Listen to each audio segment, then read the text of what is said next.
Hello and welcome. Dear friends, in this video we are going to watch some heartfelt moment as Deion Sanders shows love and support for injured son Shilo with heartfelt message and Coach Prime post-game press conference. But before watching the video, please subscribe the channel and help me to get 5,000 subscribers. Do you believe? Yes, sir. The answer is I believe. Do you believe? I believe. We're going to take a look at the game. I believe. Do you believe? I believe. Pretty good. Temperatures by the time we kick off are Let's going to be be dependable. in the low 70s. Let's count on one another. Very Let's hold each other comfortable, very accountable. mild. Do you believe? I believe. Let's go get it. Problem at any point in the game. East wins. Hey, man, we here. Everything got us, brother. No victims in us, man. We the best team tonight. Fact. Fear no man but God. Let's win. Hey, 1 on 3. 1, 2, 3. Win. Tough game for us. Came out on the short end of the stick, obviously. Starting out, felt good about matchups. We felt good about the competition. We felt good about what we brought to the table today. Game started. Usually we always start out positive. We started, I think the first ball was deflected. The second ball, we didn't bring that in, and it just was just not a rhythm. Then we came out and Shilo did something very uncharacteristic of himself.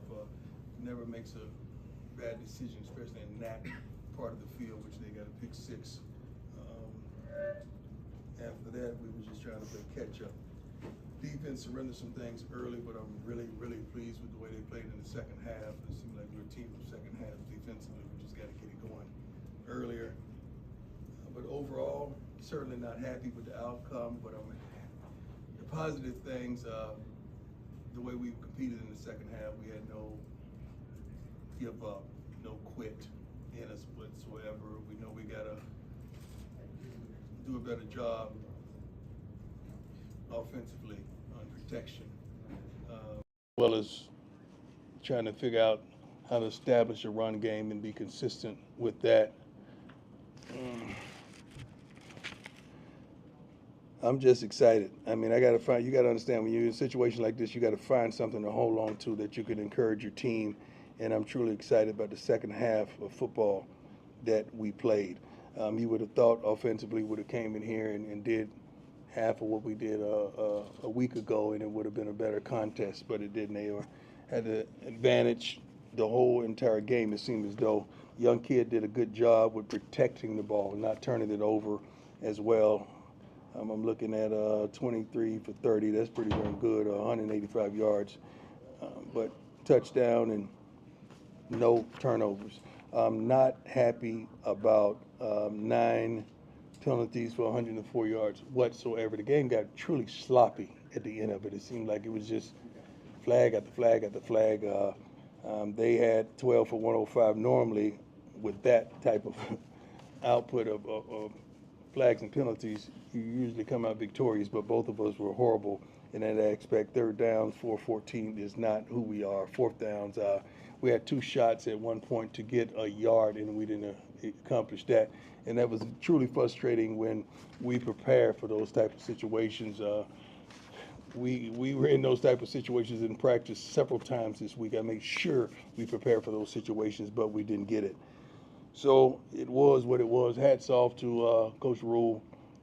His staff coached a heck of a game. Great guy. Like I said, we came into class together as coaches, so I'm always rooting for them unless they play us. But I'm happy if we're going to get our butts kicked, might as well be him. God-fearing man. Let's go. Nikki, go ahead. Why was it so difficult for the offense to respond to Nebraska's defense? I have no idea. We would have known that answer. I think we would have responded quicker. Yeah, we seemed like we just never got it going until it was too late. Seemed like we just never got it going. Protections were a problem. You know, I'm trying to be polite and say it because, you know, if I could say the same thing you're thinking, but if I say it, you say I'm throwing my guys up under the bus. I'm not doing that whatsoever. Protection were a problem. We got to figure out a way to prevent that and do a better job with that. First off, are you surprised the offensive line is not getting the push and the protection that you thought they might? Well, first game, I think they did a good job of protecting. I'm not going to say that. This game we did. So we hadn't run the ball like we wanted to consistently. But rarely do you have a great running offense and a great passing offense. Rarely you have that. One is going to have to be the lesser of the two. We got to figure out a way to have some type of running game because we have backs that can flat out do it. We really do. Like what I saw out of those guys as well. Yeah. Shilo, I think injury reports. I think Harge did something with his foot on one of the punts. Shilo, I think, suffered I don't know the extent of the injury, but I know he did something to his forearm that put him out for the rest of the game. Chidozie, I think is AC joint or something like that. I think he's going to be all right. I think he's going to consequently play this upcoming week. I don't know about Shilo. And Shador got dinged a bit on that. What they call it? What hit was it? What did they call it? Intentional, yeah. Helmet to helmet, whatever it was, whatever they call. Yeah, targeting. So he got dinged a little bit. So we just wanted to take care of him and get him out of there. Legendary coach Deion Sanders took to social media to express his love and support for his son, Shilo Sanders, after the young player suffered an injury during the Colorado's-Nebraska match. In a heartfelt message, Deion Sanders wrote, praying for a speedy recovery regarding the injury to Shilo Sanders. Trust God, son. You may not understand it now, but you will. Stay strong and never doubt God's ways and His timing. You've always overcome adversity, and this ain't no different. Proud dad, love you, son. Deion Sanders' emotional post showcased the close bond between him and his son, and the football community rallied around Shilo, sending well wishes for a speedy recovery. Thanks for watching, dear friends. Please like this video and subscribe my channel for more reactions, news, stories, and headlines.